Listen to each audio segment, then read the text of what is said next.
નમસ્કાર દર્શક મિત્રો, તમે જોઈ રહ્યા છો કેટીવી ન્યૂઝ ગુજરાતી અને હું છું આપની સાથે ડોક્ટર મહેન્દ્ર જાદવ। કેટીવીનો વિશેષ કાર્યક્રમ એટલે કે ભાગ્યલાભમાં આપ સર્વે દર્શક મિત્રોનું હાર્દિક સ્વાગત છે। ત્યારે દરરોજ આપણે સોમવારથી શુક્રવાર દરમિયાન 3:30 થી 4:30 કલાક દરમિયાન ઘણા દર્શક મિત્રો રાહ પણ જોતા હોય છે કે ભાગ્યલાભનો કાર્યક્રમ ક્યારે આવે અને અમે પોતાના પ્રશ્ન પૂછીએ। ત્યારે સમય આવી ગયો છે, 3:30 વાગી ગયા છે અને તમે સર્વે પણ અમારી સાથે જોડાઈ ગયા છો। તમારા તમામ જે પ્રશ્નો હોય તમામ પ્રશ્નોનું સમાધાન કરવામાં આવશે। ત્યારે દરરોજની માફક આજે પણ આપણી સાથે શ્રી દક્ષેશ કુમાર શાસ્ત્રીજી જે આપણા માર્ગદર્શક તરીકે આવ્યા છે। તો શાસ્ત્રીજી, ભાગ્યલાભના કાર્યક્રમમાં આપનું સ્વાગત છે। હર હર મહાદેવ। મહાદેવ।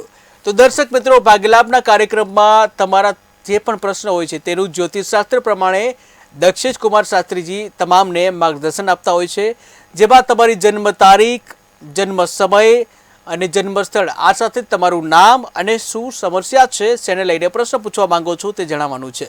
ત્યારબાદ શાસ્ત્રીજી જ્યોતિષશાસ્ત્ર પ્રમાણે તમને માર્ગદર્શન આપશે અને અલગ અલગ રેમેડી આપશે અને જેનાથી તમારું જીવન છે એ સરળ બની જશે। જ્યોતિષશાસ્ત્ર એ કોઈ ચમત્કાર નથી, પરંતુ માનવીનું જીવન છે સરળ બનાવવા માટેની એક સાયન્સ છે કે જ્યાં શાસ્ત્રીજી જે આપણે દરરોજ અલગ અલગ વિષય ઉપર વાત કરતા હોય છે, દર્શકોના જે પ્રશ્નો આવે છે તેને પણ આપણે માર્ગદર્શન આપતા હોય છે। આવતીકાલે જે કહેવાય છે કે ઉત્પત્તિ એકાદશી છે, જ્યાં અલગ અલગ એકાદશી આવતી હોય છે, તો દર્શક મિત્રોને એ પણ જણાવશો કે કઈ કઈ એકાદશી આવે છે અને આ ઉત્પત્તિ એકાદશી છે તેનું શું મહત્વ છે। જી, જગદગુરો નમસ્તુભ્યમ શિવાય શિવદાય ચ યોગીન્દ્રાણાં ચ યોગીન્દ્ર ગુરુણામ ગુરવે નમઃ। તમામ વિદ્યાના અધિપતિ ભગવાન શિવજીના ચરણોમાં નમસ્કાર। તેની સાથે કૃષ્ણમ વંદે જગદગુરુ, ઓલ યુનિવર્સલના જો તમામ વિશ્વના જો ગુરુ હોય તો શ્રી કૃષ્ણ પરમાત્મા છે અને શ્રી કૃષ્ણ પરમાત્માની કૃપાથી તમામ પ્રકારના જે પણ જીવનની અંદર આદિ વ્યાધિ ઉપાધિ ભય ક્લેશ છે તેમાંથી નિવૃત્તિ મળતી હોય છે। દુઃખ હોય તો દુઃખ દારિદ્ર્ય દૂર થાય છે, ઋણમાં હોય તો ઋણમાંથી મુક્તિ મળે છે અને જે વ્યક્તિ બંધનમાં હોય તે બંધનમાંથી મુક્તિ મળે છે। તમામ પ્રકારના અશુભ કર્મનું, દુષ્કર્મનું જે દુષ્ફળ છે એ દુષ્ફળ શાંત થઈ અને શુભ મનોરથ ઈશ્વરની કૃપાથી પૂર્ણ થાય છે। આજે દશમી તિથિ અને આવતીકાલે એકાદશી એટલે 11 તિથિ, ઉત્પન્ના અથવા તો ઉત્પત્તિ, સંસ્કૃત અને ગુજરાતી વાક્યમાં આપણે કહીએ ઉત્પત્તિની કથા, એટલે આવતીકાલે એકાદશીનું વ્રત છે। એટલે તમામ ભક્તોએ એકાદશીનું વ્રત કરવું, ઉત્પત્તિ કથાનું વ્રત કરવું અને કથાનું શ્રવણ કરવું। શ્રવણ કરવાથી પાપમાંથી મુક્તિ મળે છે। એટલે આવતીકાલના દિવસે જે ઉત્પન્ના એકાદશી છે એ ઉત્પન્ના એકાદશીના વ્રત કરવાથી તમામ સઘળા જે પાપ છે એ પાપમાંથી મુક્તિ મળે છે। ભય પામ્યા હોય તો ભયમાંથી મુક્તિ મળે છે, તમામ પ્રકારના દુઃખમાંથી મુક્તિ મળે છે। એટલે દરેકે એકાદશીનું વ્રતનું પ્રારંભ કરવું જોઈએ। સામાન્ય 12 માસની અંદર 12 દુને 24 એટલે એક માસમાં 2 આવે, એક શુક્લ પક્ષની એકાદશી અને કૃષ્ણ પક્ષની એકાદશી, આ રીતે 24 એકાદશી આવે। જ્યારે વિશેષમાં પુરુષોત્તમ માસ હોય ત્યારે બીજી 2 એકાદશી એટલે 26 એકાદશી આવે અને એકાદશીનું વ્રત કરવાથી તમામ પ્રકારના પાપમાંથી મુક્તિ મળે છે, તમામ પ્રકારના બંધનમાંથી મુક્તિ મળી અને અંતે શ્રી પરમાત્માના ચરણોની રજની પ્રાપ્તિ થાય છે, એટલે વૈકુંઠની પ્રાપ્તિ થતી હોય છે। તો આવતીકાલે તમામ દર્શક મિત્રોએ અન્ન અને જલનો ત્યાગ કરી અને એકાદશીનું વ્રત કરવું। એકાદશીના વ્રતની નિત્ય પ્રાતઃકાલે આમળાના જલ દ્વારા સ્નાનાદિ પતાવી શુદ્ધ ક્રિયા કરી અને શુદ્ધ વસ્ત્ર ધારણ કરી શ્રી હરિ નારાયણના સામે જ્યોત પ્રાગટ્ય કરી, દીપ પ્રાગટ્ય કરી અને સંકલ્પ કરવો કે આજે અમે એકાદશીનું વ્રત કરીએ છીએ। એકાદશીનું વ્રતનો સંકલ્પ કરો, તેની સાથે જે મનની ઈચ્છા હોય, મનની જે અભિલાષા હોય તે અભિલાષાઓ પણ પરમાત્માના ચરણોમાં સંકલ્પ રૂપે ત્યાં અર્પણ કરી અને વ્રતના નિયમનું પાલન કરવાનું છે। અન્નનો ત્યાગ કરવાનો છે, ફલાહાર એટલે ફરાહાર કરી એટલે ફળનો આહાર કરી અને દિન વ્યતીત કરવાનો છે। સંપૂર્ણ દિન પર્યંત શ્રી હરિ નારાયણનું યજન કરવું છે। નારાયણના સ્તોત્ર, મંત્ર, સૂક્ત ઇત્યાદિના પાઠનું શ્રવણ કરવું અથવા તો મનન ચિંતન કરવું અથવા તો ગાન કરવું। આ રીતે ભગવાનની સ્તુતિબંધી કરી અને ઉપવાસ કરવો। ઉપ એટલે નજીક, ભગવાનના નજીક આપણા શરીર દ્વારા, આપણી બુદ્ધિ ચિત્ત દ્વારા અને આપણી વાણીથી ભગવાનના સમીપમાં રહેવું, તેને પણ આપણે એક ઉપવાસ કહી શકાય। એટલે આવતીકાલે ઉત્પન્ના એકાદશી છે। સામાન્ય એકાદશીનો વ્રતનો પ્રારંભ ઉત્પન્ના એકાદશીથી પ્રારંભ થયો છે, એટલા માટે આને ઉત્પન્ના એકાદશી કહેવામાં આવે છે. ઉત્પન્ના એકાદશી એટલે એકાદશી જે દેવી શક્તિ છે એ ઉત્પન્ન એકાદશી શ્રી હરિ નારાયણના અંગમાંથી કાર્તક વદ એકાદશીના દિવસે શ્રી હરિ નારાયણે પોતાના શરીરમાંથી પોતાના અંગમાંથી એક શક્તિને જે ઉત્પન્ન કરી હતી અને ઉત્પન્ન કરી તેનું જ નામ છે એકાદશી દેવી. એટલા માટે જ 11ના દિવસે આ ઘટના થઈ અને ભગવાન શ્રી હરિના હૃદય કમલમાંથી શરીરના અંગમાંથી એક શક્તિ પ્રગટ થઈ. એ શક્તિનું નામ જ એકાદશી અને એ ત્યારે જે થયું તે જ સમય હતો કાર્તક વદ એકાદશી. એટલે આવતીકાલની જે એકાદશી છે એ એકાદશીનું નામ છે ઉત્પત્તિ એકાદશી અથવા તો ઉત્પન્ના એકાદશી પણ આપણે કહી શકીએ છીએ. એટલે ભગવાન શ્રી હરિના નારાયણના શરીરમાંથી અંગમાંથી એક અંગ પ્રગટ થયું અથવા તો શક્તિ પ્રગટ થઈ છે, એટલા માટે ઉત્પન્ના એકાદશી છે. અને ઉત્પન્ના એકાદશીનો વ્રતનો પ્રારંભ એટલે એકાદશીના વ્રતનો પ્રારંભ પણ એવું કહેવાય કે 11 એટલે કાર્તક વદ 11ના દિવસથી પ્રારંભ થયેલ છે. સર્વપ્રથમ તિથિઓ હતી એટલે એકમથી પૂર્ણિમા અને 16મી તિથિ એટલે અમાવાસ્યા એટલે 16 તિથિ હતી, પરંતુ દરેક તિથિના અલગ અલગ વિશેષ મહત્વ છે. તેવી રીતે એકાદશીનું મહત્વ એટલા માટે કે ભગવાન શ્રી હરિના હૃદય કમલમાંથી અંગમાંથી જે શક્તિ પ્રગટ થઈ હતી એ શક્તિનું નામ હતું એકાદશી દેવી. એટલા વિશેષ અને એકાદશી દેવીના વ્રત કરવાથી તમામ પ્રકારના પાપમાંથી મુક્તિ મળે છે, બંધનમાંથી મુક્તિ મળે છે. કોઈ પણ પ્રકારના ભયંકરમાં ભયંકર જો શ્રાપ મળ્યા હોય તો શ્રાપમાંથી મુક્તિ મળે છે. જે વ્યક્તિઓને એકાદશીના વ્રતનો પ્રારંભ કરવો છે, જે એકાદશી વ્રત નથી કરતા, તો એમને જે પ્રારંભ કરવો હોય તો આવતીકાલના એકાદશીના વ્રતથી પ્રારંભ કરી શકાય છે. દરેક વ્રત આવે છે. આપણે જે અધિક માસમાં ત્યાર પછી જે ચાતુર્માસની પર્યંતમાં આપણે અનેક વ્રત જોયા. શિવજીના વ્રત છે, દેવીના વ્રતો છે, ભગવતીના, ગણેશજીના, મા આદ્યશક્તિના વ્રતની વિશે વાત કરી, નવરાત્રિની અંદર શ્રાવણ માસમાં ભગવાન શિવજીની જન્માષ્ટમીના વ્રત ઇત્યાદિ વ્રતની વાત કરી, તમામ વ્રતોની વાત કરી. પરંતુ એ બધા જ વ્રતોની અંદર સ્વયંના કલ્યાણ માટે કરી શકાય એવું કહ્યું હતું. પરંતુ એકાદશીના વ્રતની અંદર વિશેષ મહત્વ છે કે તમે જો આ વ્રત બીજા કોઈના માટે જો કરવા માગતા હોય તો પણ આપ કરી શકો છો. એટલે એકાદશીનું વિશેષ મહત્વ છે કે પાપમાંથી મુક્તિ આપે છે, બંધનમાંથી મુક્તિ આપે છે. પરંતુ તમે તમારા સ્વજન માટે, તમારા પિતૃ માટે, પોતાની કોઈ પત્ની અથવા તો પોતાના સંતાન માટે, માતા પિતા માટે, કાકા કાકી, મામા, કોઈ પણ સ્વજન માટે તમે સંકલ્પ કરી શકો છો. અને સંકલ્પ કરીને એકાદશીનું વ્રત કરી અને વ્રતનું જે પુણ્ય છે ને એ પુણ્ય તે જીવાત્માને આપી શકો છો.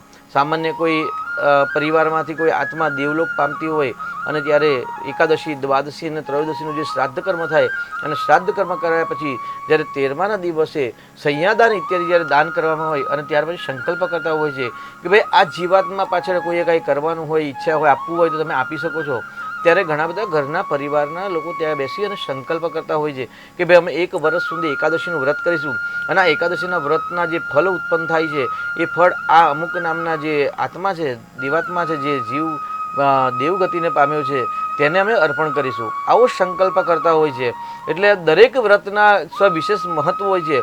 પરંતુ એકાદશી વ્રતનો આટલો જ મહત્વ છે કે સ્વયંના માટે તો આપ કરી શકો છો, પરંતુ એ બીજાના માટે પણ આપ કરી શકો છો. જો આપનું સંતાન પરદેશમાં રહેતું હોય, તેને અભ્યાસમાં મુશ્કેલી આવતી હોય અથવા તેને નોકરીમાં મુશ્કેલી હોય કે કોઈ પણ આપત્તિકાલ વિપત્તિકાલની અંદર કે કોઈ મોટા બંધનમાં ફસાવ્યા હોય અને ત્યારે કોઈ એમના સ્વજન દ્વારા, માતા પિતા દ્વારા, પતિ પત્ની દ્વારા કે કોઈ પણ સ્વજન દ્વારા એકાદશીનું વ્રત કરવામાં આવે અને ભાઈ આ વ્યક્તિના નામે હું આ એકાદશીનું વ્રત કરું છું અને આ વ્રતનું જે ફળ છે એ પરમાત્મા એ તેમને પ્રાપ્ત થાય. જો આવો સંકલ્પ કરી અને એકાદશીનું વ્રત કરવામાં આવે તો પણ જેના નામનો સંકલ્પ કરો છો તેને એ વ્રતનું ફળ તેમને પ્રાપ્ત થાય છે.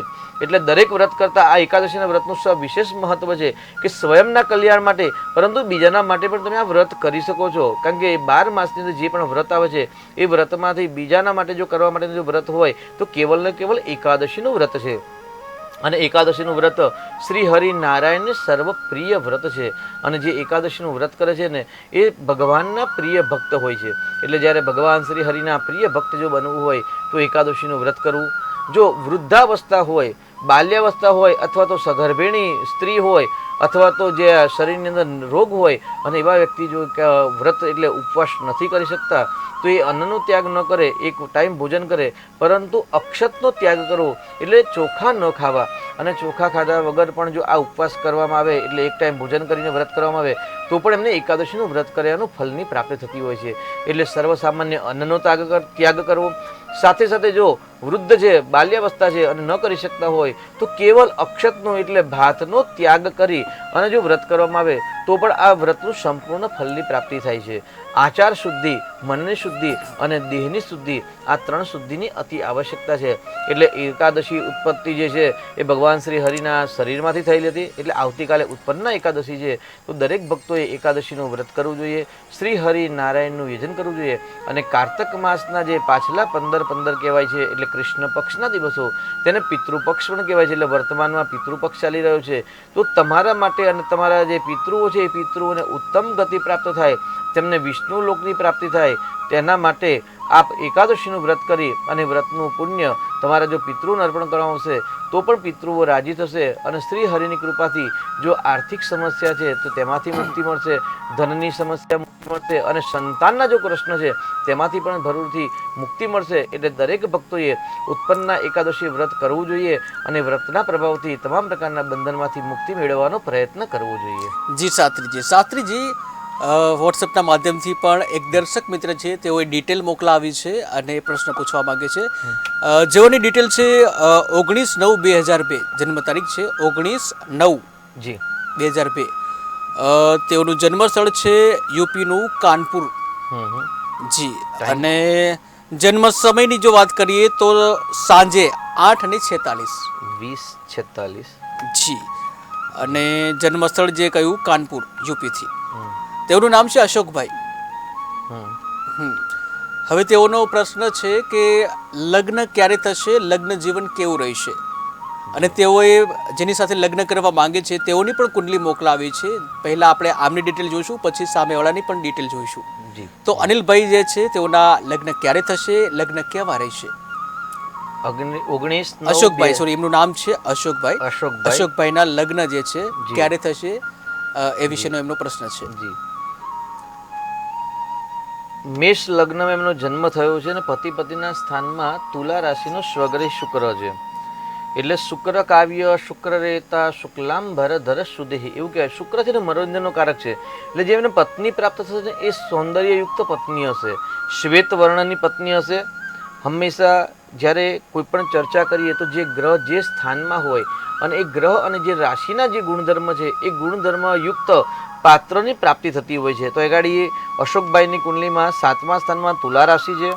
તુલા રાશિના સ્વામી જે શુક્ર દેવતા છે અને શુક્ર સ્વગ્રહી છે. એટલે સ્વગ્રહી શુક્ર હંમેશા બળવાન થાય, પરંતુ રાહુ યુક્ત એટલે રાહુના નક્ષત્રમાં છે એટલે સંતોષકારક એમનું દાંપત્ય જીવન જણાતું નથી. દાંપત્ય જીવન અંદર ઉતાર ચઢાવ થવાની સંભાવના છે. તેની સાથે સુંદર પત્ની પ્રાપ્ત થાય, પરંતુ ક્લેશયુક્ત અથવા તો કંકાશયુક્ત પણ દાંપત્ય જીવન જાય. કેમ કે અહીં સંપૂર્ણ કાલસર્પ નામક યોગ બની રહેલો છે. શુક્ર છે એ પત્નીનો કારક છે, શુક્ર દાંપત્ય જીવનનો કારક છે, પત્નીના સ્થાનમાં છે, પરંતુ તે રાહુના નક્ષત્રમાં છે. અને શુક્રની બીજી રાશિ છે વૃષભ રાશિ છે. એ વૃષભ રાશિ પણ એમને ધન સ્થાનમાં આવે છે અને ધન સ્થાનમાં વૃષભ રાશિનો રાહુ રહેલો છે. એટલે કલહયુક્ત વાણી દ્વારા ગૃહ ક્લેશ કંકાસ થવાની સંભાવના છે. અને લગ્ન માટેના યોગ અત્યારે વર્તમાનમાં સંપૂર્ણ નથી, પરંતુ વૃષભ રાશિમાંથી મે મહિનાની અંદર ગુરુ મહારાજ મિથુન રાશિમાં આવશે અને ત્યાર પછી ગુરુ મહારાજ આવશે કર્ક રાશિમાં. એટલે જ્યારે કર્ક રાશિમાં ગુરુ મહારાજનું પરિભ્રમણ થશે ત્યારે તેમના વિવાહ યોગ થશે. માંગલિક કુંડલી નથી એટલે મંગળ દોષ પણ નથી, ચિંતા કરવાની જરૂર નથી. પરંતુ ચંદ્ર કુંડલી પ્રમાણે જો સુદર્શન ચક્ર જોઈએ તો ચંદ્ર કુંડલીના આધાર પર માંગલિક કુંડલી આપણે કહી શકાય છે. એટલે થોડુંક સામાન્ય મેચ મેકિંગ કર્યા પછી જ લગ્ન કરવા, ઉતાવળ ન કરવા. અને લગ્નેતર બાહ્ય સંબંધ હોય તો હંમેશા એ લગ્નેતર સંબંધ કષ્ટદાયક રહેશે, જે તમારું દાંપત્ય દૂષિત કરે તેવી સંભાવના છે. એટલે સર્વપ્રથમ તો કાલસર્પ યોગનું નિરાકરણ કરાવવું આવશ્યકતા છે. 29 માર્ચથી તેમને સડાસતી પનોતી પણ પ્રારંભ થાય છે. કેમ કે કુંભ રાશિ છે આ ભાઈની, આપણે જે તારીખ બતાવી તે પ્રમાણે કુંભ રાશિ છે. તો કુંભ રાશિનો બીજો તબક્કો પૂર્ણ થાય છે 29/3/2025ના રોજથી. એટલે સડાસતી પનોતી પણ ચાલે છે. એટલે ઉતરતી પનોતીમાં ખોટા નિર્ણય ન થાય તેની સાવધાની અને સાવચેતી રાખવાની આવશ્યકતા છે. જી શાસ્ત્રીજી, તેઓ જેની સાથે લગ્ન કરવા માંગે છે તેઓની આપણે જે વાત કરીએ તો તેઓની જે જન્મ તારીખ છે 10/8/2004. જી. જન્મ સમય છે 4:45 સાંજે. 4:45 સાંજે. 16:45. જી, 16:45. અને કાનપુર દેહાત છે યુપીથી. માહિરાબેન નામ છે તેઓનું. જી હજી આમનો પ્રશ્ન હતો કે માહિરાબેન સાથે તેઓના લગ્ન થશે કે કેમ અને એના માટે શું વિધિ કરાવવી પડે? અચ્છા, નક્કી થઈ ગયા છે લગ્ન? જી જી, નક્કી નથી થયા, મતલબ વિચારી રહ્યા છે બંને. એટલે તેમનો પ્રશ્ન એ છે કે એમની સાથે લગ્ન કેવા રહેશે અને જો કોઈ વિઘ્ન હોય તો તેને કઈ રીતે દૂર કરી શકાય, આવો પ્રશ્ન છે એમનો. જી જી લગ્ન જીવન એટલે સંકટયુક્ત જીવન એવું કહી શકાય. ઉતાર ચઢાવ, દિવસ અને રાત, સુખ અને દુઃખ એ લગ્ન જીવનનો પાયો છે. જે પ્રમાણે અશોકભાઈની કુંડલી આપે બતાવી 19-9, તે પ્રમાણે આમની કુંડલીમાં પણ સંપૂર્ણ કાળસર્પ નામક યોગ બની રહેલો છે. આમની કુંડલીમાં પણ પતિ પતિના સ્થાનની અંદર મિથુન રાશિના શુક્ર અને શનિની યુતિ છે. એટલે લગ્ન વિલંબ થાય અથવા તો લગ્ન સુખ છે એ વિલંબથી પ્રાપ્ત થાય. લગ્ન થઈ જવા એ સહજતા છે, પરંતુ લગ્ન જીવનનું જે સુખ છે એ લાંબા ગાળે પ્રાપ્ત થાય. કેમ કે અહીંયા ગાડી વૃષભ રાશિ છે અને ભાઈની રાશિ છે કુંભ રાશિ હતી. એટલે કુંભ રાશિથી વૃષભ રાશિ જોઈએ તો 10મી રાશિ કહેવાય. એટલે 4-10નું જે ગણિત છે એ 4-10ના ગણિત પ્રમાણે શનિ અને શુક્ર એટલે મિત્ર છે. એટલે ચોક્કસથી આ પાત્ર સાથે લગ્ન કરી શકાય. એક વખત ગુણાંક મેચમેકિંગ કરીને ગુણાંક કેટલા મળે છે, નાડી દોષ છે કે નહીં, ગણ દોષ છે કે નહીં, તે એક વખત તપાસ કરાવી લેવી જોઈએ અને ત્યાર પછી આગળ વધવું જોઈએ. પરંતુ લગ્ન પહેલાં બંને અલગ અલગ પોતાની કુંડલીમાં જે સંપૂર્ણ કાળસર્પ યોગ બને છે તે કાળસર્પ યોગનું નિરાકરણ કરાવવું અતિ આવશ્યકતા છે. કેમ કે કાળસર્પ વિશે આપણે 1-2 વખત પ્રોગ્રામ કરેલા છે અને કાળસર્પ વિશે આપણે શુભત્વની વાત કરી છે. તો કાળસર્પ યોગ એક રાજયોગ છે, પરંતુ અપ ટુ 42 વર્ષ પછી એનું સંપૂર્ણ શુભ ફળ પ્રાપ્ત થાય છે. એટલે 42-40 વર્ષ સુધી અને ક્યારેક તો 48 વર્ષ સુધી પણ જીવનની અંદર સંઘર્ષ, કષ્ટ અને સમસ્યાનો જે સામનો કરવો પડતો હોય છે. એટલે સામાન્ય બંનેની કુંડલીમાં મંગળ નથી, બંનેના રાશિ મેળ છે, રાશિના મેળના માલિક છે મિત્ર છે, શત્રુ નથી. પતિ પતિના સ્થાનના જે માલિક છે એ બંને શુક્ર અને બુધ છે, એટલે બંને પણ મિત્ર છે. એટલે ચોક્કસ જો ગુણાંક મળતા હોય તો આગળ વધવામાં કોઈ ચિંતા છે નહીં. પરંતુ બંનેની કુંડલીમાં પતિ પતિના સ્થાનમાં શુક્ર છે, એટલે શુક્ર છે એ વફાદારીનો કારક છે. જો વફાદારીથી બંને જો જીવન નિભાવશે તો જરૂરથી સુખમય દાંપત્ય જીવન વ્યતીત થશે. જી શાસ્ત્રીજી, અનેક દર્શક મિત્ર છે તેઓએ પણ વોટ્સઅપના માધ્યમથી કહ્યું છે. ધવલભાઈ કરી નામ છે, તેઓની જન્મ તારીખ છે 19/12/1998. જન્મ સમય છે સવારે 8 કલાકે અને જન્મ સ્થળ છે અમદાવાદ. નામ છે ધવલભાઈ. તેઓનો પ્રશ્ન છે કે આગળનું ભવિષ્ય કેવું રહેશે? જી અત્યારે ધવલભાઈ શું કરી રહ્યા છે? અત્યારે ધવલભાઈ એક પ્રાઇવેટ ઓફિસમાં કામ કરી રહ્યા છે. જી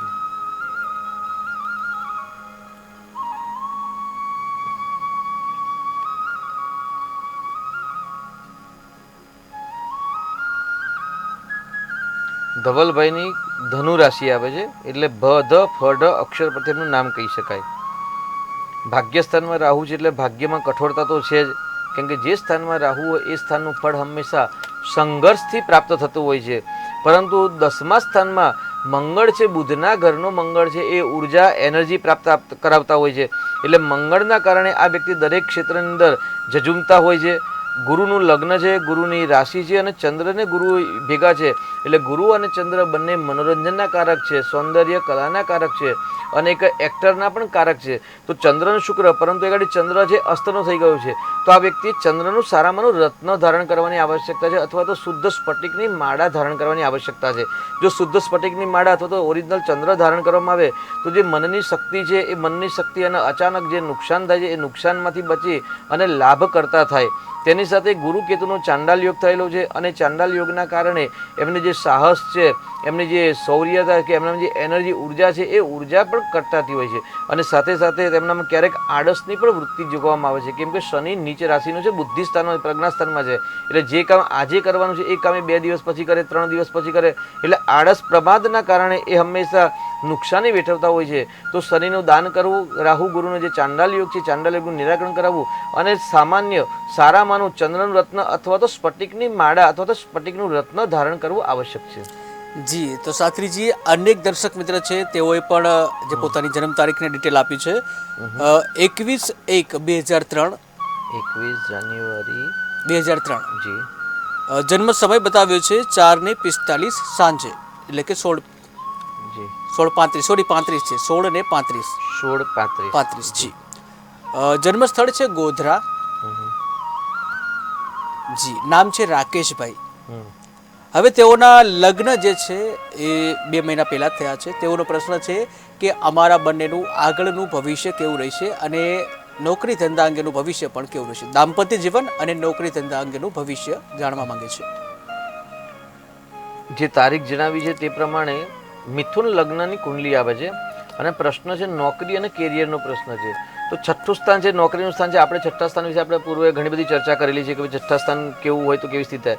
તો એ ગાડી ભાઈની કુંડલીમાં છઠ્ઠા સ્થાનમાં વૃશ્ચિક રાશિ છે અને વૃશ્ચિક રાશિના માલિક મંગળ શુક્ર કેતુની યુતિ પ્રતિયુતિ છે એટલે હંમેશા અપડાઉન થાય. મંગળ ગ્રહ છે એટલે ચોક્કસથી નોકરી પ્રાપ્ત થાય, વતનથી દૂર પણ કરાવે એવું સામાન્ય આપણે કહી શકીએ. પરંતુ શનિ રાહુની યુતિના કારણે સંપૂર્ણ તેમને લાભ ન થાય. તેમને હંમેશા પરિભ્રમણ કરવું જોઈએ. નોકરી 1 થી 2 અથવા તો 3 વખત નોકરી બદલાવાના યોગ પણ છે. સામાન્ય એવું કે ભાઈ વૃશ્ચિક, ધન, મકર અને કુંભ એટલે ભાગ્યનો માલિક શનિ છે એટલે શનિ મંદ ગ્રહ છે એટલે હંમેશા મંદ ગતિ એમનું ભાગ્ય થાય. અત્યારે વર્તમાનમાં મંગળની મહાદશા ચાલુ થઈ ગઈ છે એટલે ચોક્કસથી એમને પોતાના વતનથી દૂર રહેવાથી તેમને લાભ થાય છે. અને શનિની અંદર મંગળની અંદર રાહુની દશા છે એ 26 સુધી છે એટલે 26 વર્ષ સુધી તો સંઘર્ષ જ રહેશે 2026થી સાલ સુધી. એટલે હજી 2 વર્ષ આ ભાઈને થોડોક સંઘર્ષ અને કષ્ટ આવશે, પરંતુ તે સંઘર્ષનો સામનો કરશે, જરૂરથી સફળતા મળશે. પતિ પત્નીની જે વાત કરીએ કે દાંપત્ય જીવન કેવું રહેશે, તો દાંપત્ય જીવનનો માલિક છે ગુરુ છે ને ગુરુના ઘરની અંદર બુધ છે એટલે ચોક્કસ પત્ની સુંદર છે અને સારી પ્રાપ્ત થઈ છે. પત્નીના સ્થાનનો માલિક ગુરુ છે એવું જ અવસ્થાનો ધન સ્થાનમાં છે એટલે પત્નીના ભાગ્યથી આ ભાઈની પ્રગતિ અને ધન લાભ થવાની સંભાવના વધારે છે. એટલે પત્નીને હંમેશા ખુશ રાખશે તો ચોક્કસ તેમનું ભાગ્ય સુંદર રહેશે. જી, તેઓનો બીજો પ્રશ્ન એ પણ હતો કે આ દાંપત્ય જીવન જો ખરાબ રહે તો શું નેક્સ્ટ બીજા લગ્ન થઈ શકશે કે કેમ, એવો પણ એમનો પ્રશ્ન પૂછેલો હતો. લગ્ન થઈ ગયા હોય તો તેને જ સાચવવું. અહીં ગાડી આપણે એ વાત કરી કે ભાઈ પતિ પત્નીના સ્થાનનો માલિક જ ગુરુ છે અને ગુરુ ધન સ્થાનમાં છે અને પત્નીથી જ ધન આવવાનું છે, પત્નીથી જ ભાગ્યોદય છે. તો બીજા લગ્નને વિચારવાનું શું? આ જે પત્ની મળી છે એને જ સુંદર બનાવો. હંમેશા આપણે જ શણગાર છે પોતાના જે વાળ હોય કોઈકને, તો વાળ કંઈ આપણે હોય તો એ વાળ ઉતરી જશે ને પછી આપણે નવા વાળ ઉગાડીશું એવું ક્યારેય વિચારતા નથી અને આપણે એ જ વાળને સાચવતા હોઈએ છીએ આપણા જીવનને. તો આ પત્ની છે એ સંગીની જે લગ્ન કરી લાવ્યા છે તો એને સાચવવી જોઈએ. એમાં કંઈ થશે અને બીજા લગ્ન કરીશું આવું કોઈ વિચારવાની આવશ્યકતા નથી. આ જ જીવન છે એને સુંદર બનાવવાનો પ્રયત્ન હંમેશા આપણો હોવો જોઈએ. પત્નીને ખુશ રાખવી જોઈએ. રોજ પત્ની માટે કંઈક ગિફ્ટ લઈને જાઓ એટલે હંમેશા પત્ની ખુશ રહે. નાની મોટી આપણી શક્તિ પ્રમાણે 1 રૂપિયાની ચોકલેટ પણ લઈ શકાય અને આપણો જો પગાર સેલરી સારો હોય તો 100 રૂપિયાની પણ રોજ ગિફ્ટ લઈ શકાય. એટલે પત્ની માટે નિત્ય કંઈક ગિફ્ટ લઈ જશો જરૂરથી પત્ની ખુશ રહેશે. બીજા લગ્ન કરવાનો કોઈ વિચાર કરતા નહીં ક્યારેય. જી, ધવલભાઈનો જે પ્રશ્ન આવ્યો છે સામે કે ફરીથી તેઓ ફોટોગ્રાફી ક્ષેત્રે કેવું રહે છે એ જાણવા માંગે છે. જન્મ તારીખ છે 19/12/1998. જી 19/12/1998.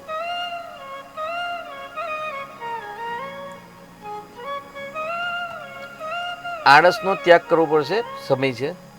સમય છે સવારે 8 કલાકે. હમણાં જે જન્મસ્થળ હમણાં જે આવી હતી એ જ ગુરુ કેતુની યુતિ ચાંડાલ તેઓ યોગ છે. તેઓનો પ્રશ્ન છે કે પોતે ફોટોગ્રાફીના વ્યવસાય સાથે સંકળાયેલા છે. બહુ સરસ. તો આ વિશે એમનું ભવિષ્ય કેવું રહેશે એવો પ્રશ્ન છે. અતિ સુંદર પ્રશ્ન છે અને તેમાં જ એમનું કેરિયર આગળ વધશે. કેમ કે લગ્ન સ્થાન છે ને મસ્તક સ્થાન કહેવાય. આપણે સર્વપ્રથમ આપણે બહુ 1 માસ પહેલાં જ આપણે પ્રથમ સ્થાન વિશે પણ આપણે મહત્વ વિશે જાણ્યું હતું. તો પ્રથમ સ્થાન છે મસ્તકનું સ્થાન છે. મસ્તકના સ્થાનમાં ગુરુના રાશિમાં જ ચંદ્ર અને શુક્રનો કારક છે અને યુતિ સાથે છે. અને ચંદ્ર અને શુક્ર એટલે મનોરંજનના કારક છે, સૌંદર્યના કારક છે, કલા ક્ષેત્રના કારક છે, ફિલ્મ ક્ષેત્રના કારક છે. તો ચોક્કસ તેમને સફળતા મળે અને તેની સફળતા માટે જ આપણે એમને ચંદ્રનું રત્ન ધારણ કરવાનું કહ્યું. કારણ કે ચંદ્ર છે ને અસ્તનો છે. સૂર્યના સૌથી નજીક જો કોઈ પણ ગ્રહ આવી જાય તો અસ્તના થઈ જતા હોય છે. એટલે સૂર્યના નજીકમાં જન્મ છે, અમાવાસ્યાની છાયામાં જન્મ છે, જેના કારણે એમની પ્રોગ્રેસ અટકી રહી છે. અને ગંડાત અથવા તો નક્ષત્ર ગંડાત અથવા તો લગ્ન ગંડાત નામક જો દોષ હોય ને તો ચોક્કસથી એ લોકો ફિલ્મ ક્ષેત્રની અંદર જે સારા મોટા મોટા ફિલ્મ ઉદ્યોગ ચાલે છે, ફિલ્મ ઉદ્યોગની અંદર જો મોટા મોટા ફોટોગ્રાફી છે, જો આપણે એમની કુંડલી મંગાવી અને જો એમનું રિસર્ચ કરવામાં આવે તો ચોક્કસથી તેમની કુંડલીમાં નક્ષત્ર ગંડાત, તિથિ ગંડાત અથવા તો લગ્ન ગંડાત નામક દોષ લાગતો હોય છે. અને જ્યારે લગ્ન ગંડાત દોષ લાગતો હોય એ ચોક્કસથી ફોટોગ્રાફી અથવા તો ફિલ્મ લાઇનની અંદર એવું હોય છે. એટલે આ ભાઈને ચોક્કસથી ફિલ્મ લાઇનની અંદર વધારે સફળતા મળે એવા યોગ છે. પરંતુ લગ્નનો માલિક અને રાશિનો ભાગ્યનો માલિક છે ને ગુરુ જે દૂષિત થયેલો છે, એટલે ગુરુ અને કેતુનો ચાંડાલ યોગ થયો છે અને ભાગ્યસ્થાનમાં રાહુ છે, એટલે ભાગ્યનું સ્થાન છે એ ભાગ્યને ડાઉન કરે, દબાવે, એમને પ્રોગ્રેસ કરવાના, જ્યાં પ્રગતિ હોય એવા કાર્યો ન કરવા દે, સમયસર કાર્ય ન કરવા દે. કેમ કે શનિ છે ને એ નીચનો છે, મેષ રાશિનો છે અને 5મા સ્થાન એટલે બુદ્ધિ પ્રજ્ઞા સ્થાનમાં છે. એટલે બુદ્ધિ પ્રજ્ઞા જે શક્તિ છે એ શક્તિ પૂર્વ દિશામાં જ્યારે ઉન્નતિ થવાની હોય ત્યારે આ ભાઈ હંમેશા પશ્ચિમ દિશામાં પરિભ્રમણ કરતા હોય. એટલે કુબુદ્ધિના કારણે, કુવિચારના કારણે, કુસંગના કારણે એમનું ભાગ્ય રોકાતું હોય છે. તો એમને ચાંડાલ યોગના સાથે જે અમાવાસ્યાનો જન્મ છે, અમાવાસ્યાની છાયામાં એની શાંતિ કરાવવી જરૂરી છે. ચંદ્રનું રત્ન ધારણ કરે અને આ જ ક્ષેત્રની અંદર, ફિલ્મ લાઇનના ક્ષેત્રની અંદર, ફોટોગ્રાફી ક્ષેત્રની અંદર ચોક્કસથી આગળ વધવાના સુંદર યોગ છે. કારણ કે શુક્ર ગ્રહ છે મનોરંજનનો કારક છે, સૌંદર્યનો કારક છે, કલાનો કારક છે. અને જ્યાંથી ચંદ્ર જ્યારે મળે એટલે ચંદ્ર અને શુક્ર એટલે હાસ્યયુક્ત, અલંકૃતયુક્ત ભાષા અથવા તો અલંકૃતયુક્ત ફોટોગ્રાફી પિક્ચર પણ આ વ્યક્તિ બનાવી શકતા હોય છે. એટલે સુંદર યોગ છે, પરંતુ પરિશ્રમ, નાની ઉંમર છે, ઉદ્યમ અને પરિશ્રમ પણ વધારે કરવો પડશે. કારણ કે ભાગ્ય વિલંબથી થવાનું છે. કારણ કે ભાગ્યના માલિક છે ને એ વિલંબથી એમની સફળતા આપે એવું છે. કારણ કે સૂર્ય છે અને સૂર્ય 18 વર્ષ, 16 વર્ષ અથવા તો 22મા વર્ષથી એમની આવક ચાલુ થઈ જતી હોય છે. પરંતુ અમાવાસ્યાનો જન્મના કારણે એમની પ્રગતિ અટકી રહી છે. તો અમાવાસ્યાની શાંતિ કરાવવી જરૂરી છે. ચાંડાલ યોગની આવશ્યકતા શાંતિ કરાવવી જરૂરી છે. સાથે શનિનું દાન કરવું, શનિની ઉપાસના કરી, હનુમાનજીના મંદિરે જવું, હનુમાન ચાલીસાના પાઠ કરવા અને ચંદ્રનું રત્ન અથવા તો સ્ફટિકનું રત્ન ધારણ કરશે, જરૂરથી આ લાઈનમાં એમને સફળતાની પ્રાપ્તિ થશે. જી શાસ્ત્રીજી, આપણે જે ઉત્પત્તિ એકાદશીની વાત કરતા હતા, જે કહેવાય છે કે આવતીકાલે મંગળવાર છે, મંગળવાર એટલે કે હનુમાનજીનો વાર, તો આવતીકાલે એક શુભ સંયોગ પણ છે જ્યાં ઉત્પત્તિ એકાદશી અને મંગળવાર છે, એટલે કે વિષ્ણુજી અને લક્ષ્મીજી અને સાથે હનુમાનજીનો પણ વાર છે. તો આ વિશેષ દિવસે એવું તો શું કરી શકાય જેથી દર્શક મિત્રોને વધુ લાભ થઈ શકે? તન્મે મનઃ શિવ સંકલ્પમસ્તુ. કોઈ પણ શુભ દિવસે શુભ કાર્ય કરવામાં આવે અને સાથે શુભ સંકલ્પ. સંકલ્પ એટલે વિચાર. તમારા મનના વિચાર ચોક્કસ દિશામાં, ચોક્કસ જગ્યાએ જો સ્થિત પ્રજ્ઞ કરવામાં આવે તો જરૂરથી સફળતા મળે. અને ઉત્તમ દિવસ હોય, ઉત્તમ મુહૂર્ત હોય અને ઉત્તમ મુહૂર્તના દિવસે જ્યારે ઉત્તમ સંકલ્પ કરવામાં આવે કે મારા વ્યાપારમાં વૃદ્ધિ થાય, મને સારી નોકરી મળે અથવા તો મારે નોકરીની અંદર પ્રોગ્રેસ થાય, પ્રગતિ થાય, ઉન્નતિ થાય, એવા શુભ સંકલ્પ સાથે જ્યારે કોઈપણ પ્રકારના વ્રત જપ કરવામાં આવે છે તો જરૂરથી નજીકના સમયમાં અથવા તો ત્રિભીર માસે, ત્રિભીર પક્ષે એટલે 3 માસ અથવા તો 3 પક્ષ પછી તેનો લાભ જરૂરથી પ્રાપ્ત થાય છે. આવતીકાલે મંગળવાર છે, હસ્ત નક્ષત્ર છે એટલે ચંદ્રયુક્ત, કારણ કે નક્ષત્રના માલિક છે ચંદ્ર દેવતા છે, એટલે હસ્ત નક્ષત્રયુક્ત મંગળવાર એટલે ચંદ્ર મંગળનો લક્ષ્મી યોગ. એકાદશીનું વ્રત છે એ વ્રત કરવાથી પાપમાંથી મુક્તિ મળે છે, બંધન હોય તો બંધનમાંથી મુક્તિ મળે છે, દુઃખ દારિદ્ર્ય દૂર થાય. એટલે જ્યારે દુઃખ દારિદ્ર્ય, તો દુઃખ શેના છે? તો ભાઈ આર્થિક દુઃખ પણ હોઈ શકે, કોઈને વાણીનું દુઃખ હોઈ શકે, કોઈકને શારીરિક દુઃખ હોઈ શકે, ઘણા પ્રકારના દરિદ્રતા છે, કોઈક મનના દરિદ્રતા હોય. બધી જ વસ્તુ પરમાત્મા ઈશ્વરે આપી હોય તે છતાં પણ એ લોકો માનસિક દરિદ્ર હોય, એ હંમેશા બીજાનું ખરાબ વિચારતા હોય, ખરાબ બોલતા હોય અને ખરાબ જ કરતા હોય છે. તો તમામ પ્રકારની દરિદ્રતા દૂર કરવાવાળી જે એકાદશીનું વ્રત છે અને સાથે મંગળવારનો સમન્વય છે, એટલે શ્રી હરિ નારાયણની પૂજા, લક્ષ્મી નારાયણની પૂજા જો કરવામાં આવે તો તમામ પ્રકારના જે દરિદ્રતા છે એ દરિદ્રતા અને બંધનમાંથી મુક્તિ મળે છે. કેમ કે સફળતાની મુખ્ય ચાવી છે કે આપણા શરીરની અંદર રહેલા જે નેગેટિવ ઉર્જા છે અથવા તો મનની અંદર રહેલા છે અથવા તો હૃદયની અંદર જે કુભાવ રહેલો છે, સર્વપ્રથમ તેનો ત્યાગ કરવો, પાપનો ત્યાગ કરવો, નેગેટિવ ઉર્જા દૂર કરવી, અંધકાર દૂર કરવું. અને જ્યારે અંધકાર દૂર થઈ અને જ્યારે આપણા હૃદય કમલની અંદર જ્ઞાનરૂપી પ્રકાશ ઉત્પન્ન થાય છે ત્યારે સફળતાની શરૂઆત થાય છે. તો હંમેશા સફળતાની શરૂઆત કરવા માટેનો શ્રેષ્ઠ અતિ ઉત્તમ દિવસ છે એકાદશી વ્રત છે, જેનું નામ છે ઉત્પન્ના એકાદશી. અને સાથે હસ્ત નક્ષત્ર યુક્ત મંગળવાર લક્ષ્મી પ્રાપ્ત કરવાનો. સાથે સાથે શ્રી મહાગણેશ હનુમાનજીની પૂજા. કેમ કે મંગલો ભૂમિપુત્ર છે, મંગળ છે પૃથ્વીના પુત્ર છે અને પૃથ્વી તત્વના જો અધિપતિ દેવતા હોય ને તો શ્રી મહાગણેશ છે.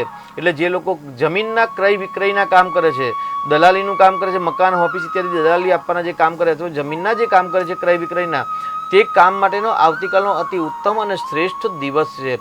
એટલે જમીન સાથેના ક્રય વિક્રય કરતા હોય તેવા લોકોએ આવતીકાલે મંગળનું રત્ન ધારણ કરી શકાય, ગણેશનો યજ્ઞ કરી શકાય, ગણેશ પૂજા કરી શકાય, ગણેશની માળા કરી શકાય, ગણેશજીના મંદિરમાં દર્શન જઈ અને રેવડીનો પ્રસાદ, ગોળનો પ્રસાદ, લાડુનો પ્રસાદ અર્પણ કરી શકાય છે.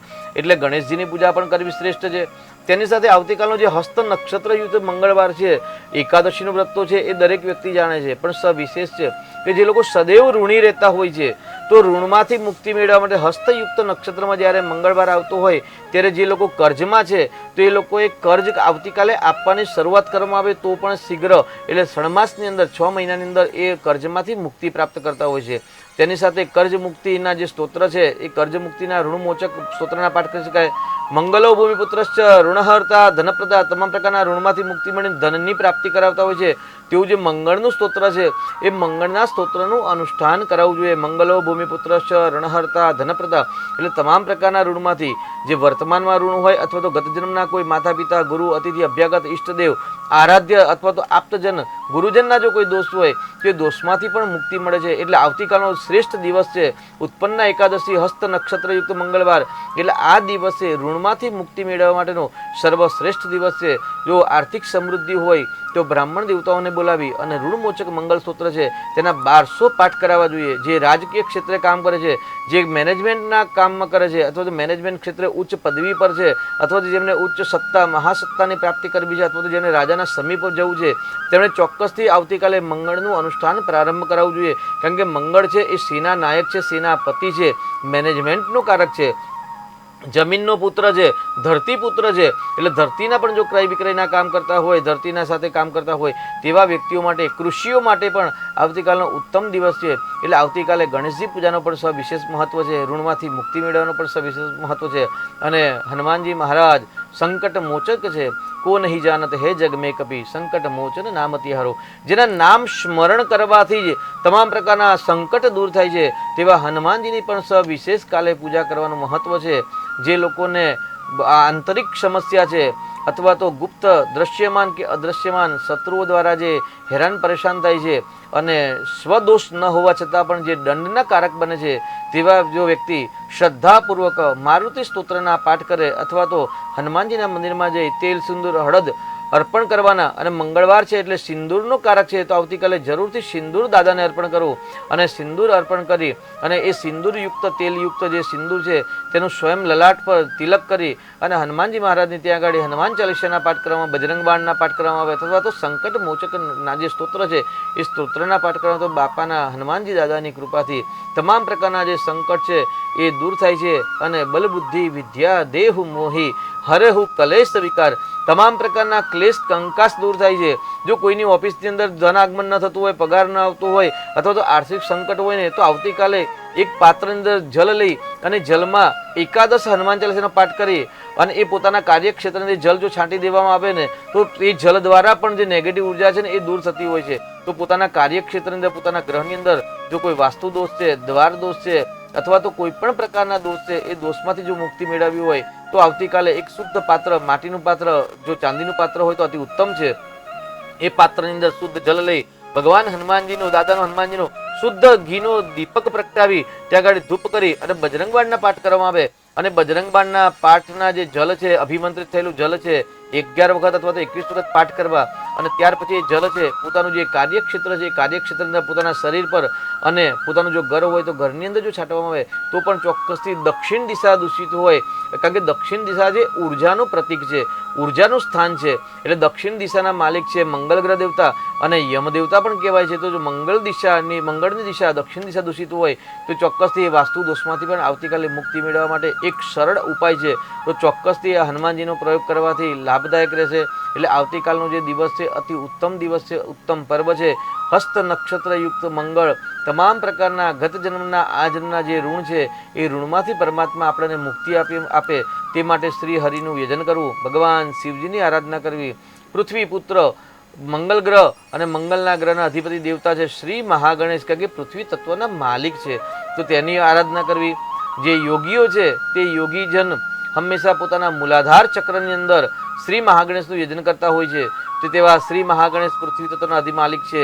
જે ત્વમ મૂલાધાર સ્થિતોષિ નિત્યમ, જે નિત્ય દરેક ભક્તના મૂલાધાર ચક્રની અંદર બિરાજમાન છે તેવા શ્રી મહાગણેશનું યજન અને સાથે હનુમાનજીનું યજન કરવામાં આવે તો ચોક્કસથી ભૂત પિશાચ નિકટ નહીં આવે. મહાવીર જબ નામ સુનાવે, જ્યારે મહાવીરનું જ્યારે નામ બોલવામાં આવે તો ચોક્કસથી તમામ પ્રકારના મલિનતા હોય છે દૂર થતી હોય છે. તો આવતીકાલનો જે ઉત્તમ દિવસ છે એ ઉત્તમ દિવસનો લાભ લઈ અને ભગવાનની શ્રદ્ધાપૂર્વક શુદ્ધ સંકલ્પ સાથે શુદ્ધ મન સાથે આંતરિક જે કુવિચાર છે એ વિચારનો પહેલાં તો ત્યાગ કરો. રાગ દ્વેષ ઈર્ષા જેલસીનો ત્યાગ કરી અને ચોક્કસ શ્રદ્ધાપૂર્વક જો સંકલ્પ કરી અને ભક્તિ કરવામાં આવશે તો જરૂરથી નજીકના સમયમાં જ લાભની પ્રાપ્તિ થશે.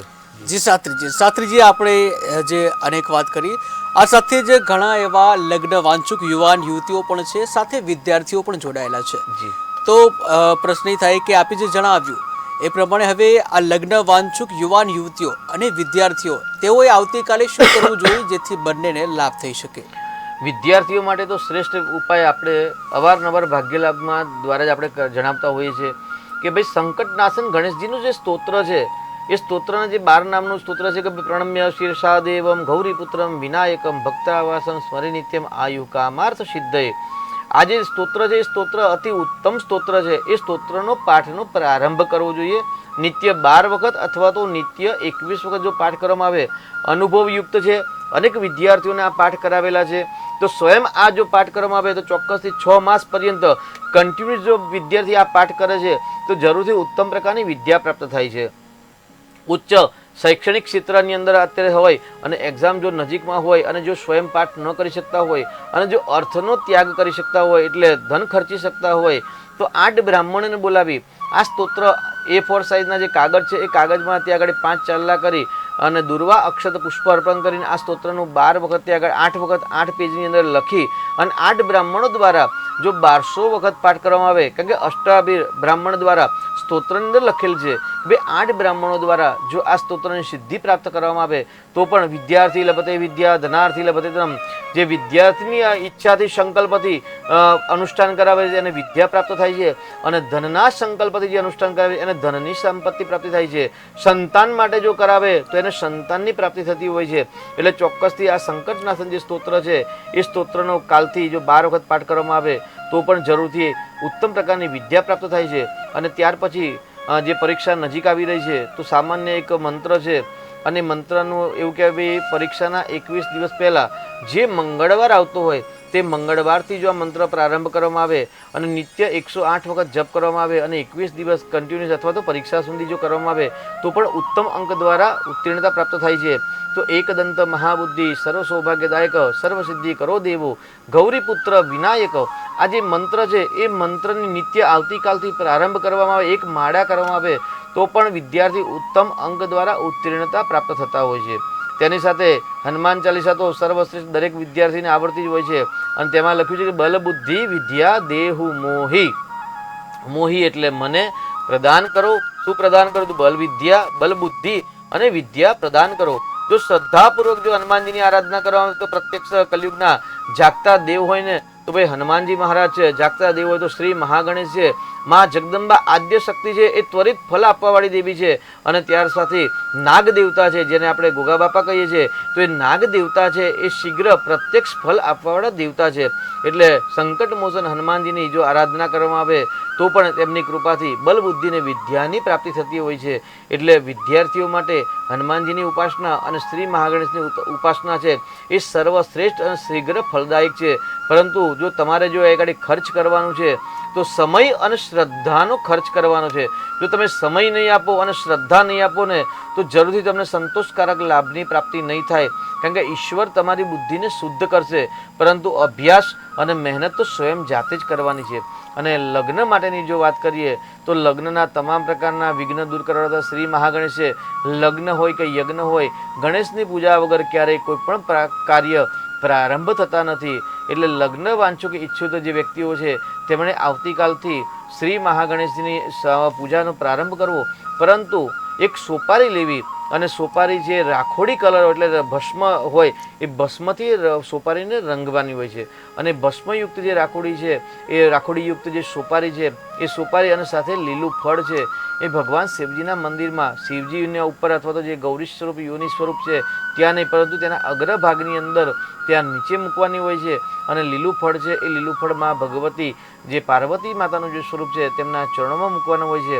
જો આ રીતે ગેરુઆ રંગની સોપારી કરી અને ભગવાન શિવજીને અર્પણ કરવામાં આવે તો લગ્નમાં જે બાધા આવે છે એ તમામ પ્રકારની બાધા દૂર થાય છે. પરંતુ આ પ્રયોગ કન્ટિન્યુઅસ આવતીકાલથી મંગળવારથી પ્રારંભ કરો એટલે 21 દિવસ સુધી કરવાની હોય છે. એક દિવસ 1 સોપારી, બીજા દિવસે 2 સોપારી, ત્રીજા દિવસે 3 સોપારી, આ રીતે ચડતા ક્રમની અંદર સોપારી અર્પણ કરવાની છે. અને 21મા દિવસે 21 સોપારી અને 21 ફળ, આ રીતે ચડતા ક્રમની અંદર જ્યારે લીલા કલરનું ફળ અને ગીરવા રંગની એટલે ભસ્મયુક્ત કરેલી સોપારી ભગવાનને અર્પણ કરવામાં આવે તો જેના લગ્નમાં બાધા આવે છે, વિવાહમાં બાધા આવે છે, સંકટ આવે છે, એ ચોક્કસથી દૂર થાય છે. આ પ્રયોગ પણ અનુભવયુક્ત પ્રયોગ છે.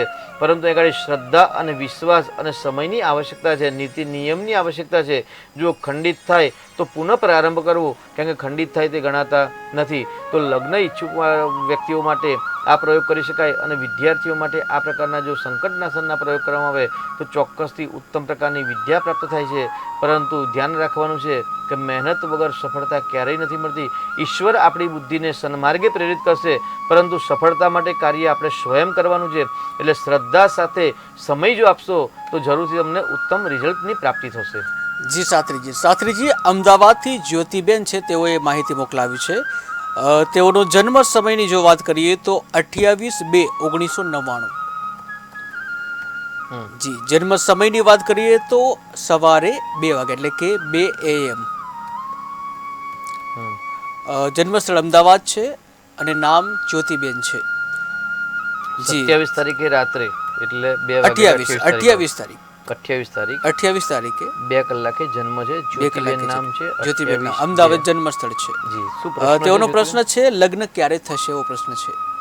જ્યોતિબેનની કુંડલી જે તારીખ જણાવી છે તે પ્રમાણે મંગળ છે અને મંગલયુક્ત હોય ત્યારે હંમેશા મંગળના સિદ્ધાંત છે 24, 27, 28, 21, 39મા વર્ષે લગ્ન થાય, 29મા વર્ષે લગ્ન થાય. તો એ ગાડી 12મા ભાવની અંદર તુલા રાશિનો મંગળ છે એટલે લગ્ન થયા નથી એવો પ્રશ્ન છે. તો એ ગાડી મંગળ છે, શુક્ર પતિના સ્થાનનો માલિક શુક્ર છે અને શુક્રના ઘરનો જ તુલા રાશિનો મંગળ 12મા સ્થાનમાં છે એટલે ચોક્કસ માંગલિક કુંડલી કહેવાય. તો મંગળનું રત્ન ધારણ કરવાની આવશ્યકતા છે. કર્ક રાશિનું નામ છે એમની એટલે વૃશ્ચ, ભલે જ્યોતિ નામ છે પરંતુ એ ગાડી કર્ક રાશિ બતાવે છે. એટલે કર્ક રાશિમાં ચંદ્ર રાહુનું જે ગ્રહણ યોગ છે એ ગ્રહણ યોગ એમનું ભાગ્ય અને એમનું લગ્ન જીવન છે એ થોડુંક દૂષિત બતાવે છે. સાથે સાથે શુક્ર અને ગુરુની યુતિ છે એટલે શુક્ર ગુરુની યુતિ મીન રાશિમાં છે, 5મા સ્થાનમાં છે, કેન્દ્ર ત્રિકોણનો માલિક કારક કેન્દ્ર ત્રિકોણમાં હોવાથી શુભ છે એટલે ભાગ્ય બળવાન છે. પરંતુ વિલંબથી ભાગ્ય થાય અથવા તો લગ્ન પછી ભાગ્યોદય થાય તો અહીં ગાડી મંગળનું રત્ન ધારણ કરવાની આવશ્યકતા છે. 27-28મા વર્ષે લગ્ન યોગ થાય. ચંદ્રનું રત્ન ધારણ કરે અને મંગળનું રત્ન ધારણ કરે ચોક્કસથી ભાગ્યના બળે લગ્ન થાય અને ભાગ્ય બળે સફળતાની પ્રાપ્તિ થાય અને સંપૂર્ણ ભાગ્યોદય લગ્ન પછી સંતાન થાય ત્યાર પછી તેમનું સંપૂર્ણ ભાગ્યોદય આ કુંડલી પ્રમાણે કહી શકાય. જી શાસ્ત્રીજી, તો શાસ્ત્રીજી આપે જે ઉત્પત્તિ એકાદશી વિશેની જે વાત કરી કે એવી પૂજા કરવી જોઈએ, આ સાથે જ આપણી સાથે અલગ અલગ જાતકો, અલગ અલગ રાશિના જાતકો પણ જોડાય છે. તો આવતીકાલે કઈ રાશિના જાતકો છે તેઓએ સાવચેત રહેવું જોઈએ? જી, એમ તો સર્વસામાન્ય જે રાશિનો ચંદ્ર હોય તેમાંથી જે ષડાષ્ટક યોગ થતા હોય તો ષડાષ્ટક યોગ સાથેના જે સંબંધ ધરાવતા હોય તેવા વ્યક્તિઓ સાવધાની રાખવી જોઈએ. કારણ કે ચંદ્ર છે એ હસ્ત નક્ષત્રનો છે એટલે હસ્ત નક્ષત્રનો ચંદ્ર એટલે હસ્ત, ચિત્રા, સ્વાતિ, વિશાખા એટલે કન્યા યુક્ત તુલા રાશિનો જ્યારે ચંદ્ર થાય તો તેનાથી છઠ્ઠી રાશિ કઈ તો ભાઈ કન્યા, તુલા, વૃશ્ચિક, ધન, મકર અને કુંભ. તો કુંભ રાશિવાળાએ આવતીકાલનો દિવસ સાવધાની સાવચેતીપૂર્વક પ્રસાર કરવો. ત્યાર પછી કુંભ પછી આવી મીન અને મેષ એટલે ષડાષ્ટકમાં મેષ રાશિ આવી. તો મેષ રાશિના જાતકોએ પણ આવતીકાલે સાવધાનીપૂર્વક દિવસ પસાર કરવો, શાંતિથી પસાર કરવો, કોઈ ઘર્ષણ નથી તેનું સાવધાની રાખવી. કન્યા રાશિની સમસપ્તક રાશિની જો વાત કરીએ તો મીન રાશિ આવે તો આવતીકાલનો દિવસ જો મીન રાશિ માટે કલ્યાણકારી છે, લાભકારી છે, કે ધન આગમન થવાના સંપૂર્ણ યોગ બની રહ્યા છે. અને ત્યાર પછી 12મી રાશિ એટલે સિંહ રાશિ થાય. તો સિંહ રાશિના માલિક છે સૂર્ય છે, સૂર્ય વૃશ્ચિક રાશિમાં છે એટલે 2 વારું થાય. તો વૃશ્ચિક રાશિના જાતકોએ પણ આવતીકાલે ક્રોધ પર કંટ્રોલ રાખવો, પડોશી સાથે અણબનાવ ન થાય, વાદ વિવાદની અંદર મોટું ઘર્ષણ ન થાય તેની સાવધાની રાખવાની આવશ્યકતા છે. એટલે હંમેશા જે રાશિનો ચંદ્ર હોય તે ચંદ્રના રાશિના પરથી ષડાષ્ટક યોગ કે 12મા સ્થાનમાં જે રાશિ આવતી હોય તેવા લોકોએ હંમેશા સાવધાની સાવચેતી રાખવી ખોટા વ્યય ન થાય, યાત્રાની અંદર સાવધાની રાખવી, પ્રવાસ જ્યારે કરતા હોય ત્યારે જ્યારે અપશુકન થાય તો એ વર્ષે રોકાય અને ત્યાર પછી યાત્રા પ્રારંભ કરવું. કેમ કે જે 12મી રાશિ હોય ત્યારે 12મા રાશિના જાતકોને હંમેશા યાત્રાની અંદર સંઘર્ષ, કષ્ટ, પીડા આવતી હોય છે. અને ખાસ કરીને જો ઉઘરાણી કરવાની હોય તો 12મી રાશિવાળા, જે રાશિનો ચંદ્ર જે દિવસે હોય તેનાથી 12મી રાશિવાળા જાતકોએ તે દિવસે ઉઘરાણી ટાળવી જોઈએ. કારણ કે એ દિવસે પરિશ્રમ કરવા છતાં પણ ઉઘરાણીની પ્રાપ્ત થતી નથી. એટલે આવતીકાલે મંગળવારનો દિવસ છે, એટલે સિંહ રાશિના જાતકોએ હંમેશા સાવચેતી રાખવી. કુંભ રાશિના જાતકો અને મેષ રાશિના જાતકોએ સાવચેતીપૂર્વક ઘર્ષણ વગર દિવસ શાંતિથી પસાર કરવો જોઈએ. જી શાસ્ત્રીજી, તો શાસ્ત્રીજી જે કહેવાય છે કે ઉત્પત્તિ એકાદશી જે છે, આ એકાદશી ભગવાન વિષ્ણુ અને આવતીકાલે જે મંગળવાર છે તો હનુમાનજીનો પણ વાર છે. ત્યારે ખાસ કરીને દરેક દિવસે જે મંત્ર છે તેનું ખાસ મહત્વ હોય છે. તો આવતીકાલે કયા પ્રકારના મંત્રોનું ઉચ્ચારણ કરવાથી દર્શકોને લાભ થાય? મંત્ર આધીન છે દેવતા, દેવતાઓ છે ને મંત્રના આધીન છે. એટલે જો શુદ્ધ ઉચ્ચારણ હોય અને ગુરુ દીક્ષાના જે મંત્ર હોય તો ગુરુ દીક્ષાએ આપેલા જે મંત્ર કરવા, બુકમાં વાંચીને ક્યારેય મંત્ર કરવા જોઈએ નહીં, કારણ કે ફલીભૂત થતા નથી. જાગૃત અવસ્થા મંત્રની હોવી જોઈએ અને જાગૃત અવસ્થા મંત્રની હંમેશા ગુરુ કૃપા દ્વારા જ થતી હોય છે. તેની સાથે જો આપણે કોઈ ગુરુ બનાવ્યા જ નથી અને ગુરુ મંત્ર નથી તો શું કરવું જોઈએ? આ પ્રશ્ન થાય તો પ્રશ્નાર્થમાં એવું કે ભગવાનની સ્તુતિ વંદના કરી શકાય, સ્તોત્રનો પાઠ કરી શકાય. એટલે આપણે જે વાત કરી કે ભાઈ વિદ્યાર્થીઓ સંકટનાશન સ્તોત્રનો પાઠ કરે, ભગવાનની સ્તુતિ છે, 12 નામો છે અને 12 નામનું વર્ણન છે, શ્રી મહાગણેશજીના 12 નામનું છે. તો એ સ્તોત્રનું જે વર્ણન છે, સ્તુતિ વંદના કરી શકાય, સ્તોત્રનો પાઠ કરી શકાય. હનુમાન ચાલીસાનો જે પાઠ કરવાનો છે તે પાઠની અંદર દીક્ષાની આવશ્યકતા નથી. કેમ કે હનુમાન ચાલીસા તુલસીદાસજીએ કરી છે અને તુલસીદાસજીએ ભગવાન હનુમાનજીની દાદાની સ્તુતિ વંદના કરી છે અને સ્તુતિનું સંગઠન છે, ચોપાઈઓનું સંગઠન છે. એટલે શુદ્ધ ચોપાઈઓ છે, તો ચોપાઈઓ દ્વારા પણ ભગવાનની સ્તુતિ વંદના કરી શકાય છે. કેમ કે આપણે નવરાત્રિની અંદર જ વાત કરી હતી, શારદીય જે નવરાત્રિ ગઈ ત્યારે જ વાત કરી હતી, સ્તુતિ પ્રિયા દેવતા, દેવતાઓ છે સ્તુતિથી પ્રિય છે. એટલે એમની સ્તુતિ બહુ જ છે, ગુણગાન પ્રિય છે. તો ભગવાનના સ્તોત્ર દ્વારા તમે ગુણગાન કરી શકો છો. જે દીક્ષાર્થી છે તો દીક્ષા ગુરુ મંત્ર છે, ગુરુ મંત્ર કરી શકે છે. જો ગુરુ મંત્ર કોઈનો નથી તો કોઈ ગુરુ બનાવી અને ગુરુ દ્વારાથી મંત્ર લેવા જોઈએ. કેમ કે વર્ણાનામ બ્રાહ્મણો ગુરુ, દરેક વર્ણના ગુરુ બ્રાહ્મણ દેવતા છે. પરંતુ યોગ્ય સમય તમારી ઈચ્છા થાય ત્યારે ગુરુજી મને મંત્ર આપો એ રીતે નહીં. શ્રદ્ધાપૂર્વક જ્યારે શુભ મુહૂર્ત આવે અને ગુરુની કૃપા થાય અને શુભ મુહૂર્તને જ્યારે ગુરુ મંત્ર આપે એ મંત્ર ગુરુ દીક્ષા અને ગુરુ દક્ષિણા આપી અને ગુરુ મંત્ર ગ્રહણ કરવું જોઈએ. અને ગુરુ જે આજ્ઞા આપે એ આજ્ઞાનું પાલન સંપૂર્ણ કરવું જોઈએ. અને વિશ્વાસ સાથે મંત્રમાં અને ગુરુ પર બંને પર જ્યારે તમે વિશ્વાસ મૂકો ત્યારે જે મંત્ર જાગૃત થતો હોય છે તો એ પ્રમાણે ગુરુમુખ દ્વારા જે પ્રાપ્ત થયેલા મંત્ર છે એ મંત્રનું યજન કરવું જોઈએ. અને સ્તુતિપ્રિયા દેવતા, તે દેવતાઓની જે પ્રિય સ્તુતિ છે એ સ્તુતિનું ગાન કરવું જોઈએ. તો આ ગાન દ્વારા, સ્તુતિ દ્વારા તમે પરમાત્માને આવતીકાલે પ્રસન્ન કરવાનો પ્રયત્ન કરી શકો છો. જી શાસ્ત્રીજી, શાસ્ત્રીજી આ સાથે જ ભારતમાં તીર્થોનું ખૂબ જ મહત્વ છે. ત્યારે આવતીકાલે ઉત્પત્તિ એકાદશી છે તો આ નિમિત્તે કયા તીર્થો છે એ કરવા જોઈએ? સામાન્ય આપણે જે પહેલાં જ વાત કરી હતી કે ભાઈ ચાતુર્માસ પર્યંત દરેક વ્રત આવતા હોય છે અને વ્રતની અંદર દાનનું મહત્વ અને તીર્થના સ્નાનનું મહત્વ છે. પરંતુ આ વર્ષે ચાતુર્માસ પૂર્ણ થયા, એકાદશી અને જે પૂર્ણિમા જે દેવ દિવાળી ગઈ એ દેવ દિવાળીથી સ્નાનનું મહત્વ વધી ગયું છે.